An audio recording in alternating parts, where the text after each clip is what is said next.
Magandang gabi po sa inyong lahat. Siguro kung naging estudyante po si Jesus, ang pinaka-paborito niyang subject ay mathematics. Bakit ko ito nasabi? Dahil kahit sa Biblia, makikita natin na ang 4 arithmetic operations ay talagang ginamit ni Jesus. Magkakaiba nga lang yung formula. Kakaiba. Dahil kung sa ating math, ang pundasyon ay ang numbers, kay Jesus, ang pundasyon goes beyond numbers. Goes beyond numbers. Ang pundasyon ay pagmamahal. Pagmamahal. Halimbawa, he used addition.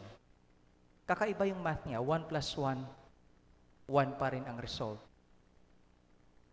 Sa sakramento ng kasal, di ba? 1 plus 1, 1 pa rin. Subtraction, gumamit din siya. Nung sinabi niyang, if your eye causes you to sin, cut it off. Cut it off. Division, gumamit din siya. Sabi pa nga niya, I came here to bring division. He separated the goat from the lamb. He divided. At ang pinakamadalas niyang gamitin ay multiplication. When he multiplied the bread to feed ang napakaraming tao, ginamit niya ang arithmetic operations. Now, pinakwento ko ito sa inyo dahil ako bilang pare, naalala ko yung sabi ng isang nagbigay sa amin ng recollection that we as priests, we need to learn how to multiply. How to multiply. Sa ating gospel ngayon, tumawag si Jesus, tinawag niya ang mga disipulo. Kasi kailangan niyang may kasagabay sa mga gawain.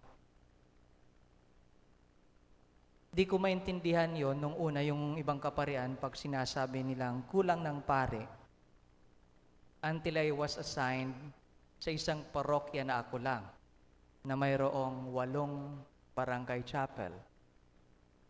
Doon nasabi ko talaga na talagang kulang po ng pare. Kulang po ng pare.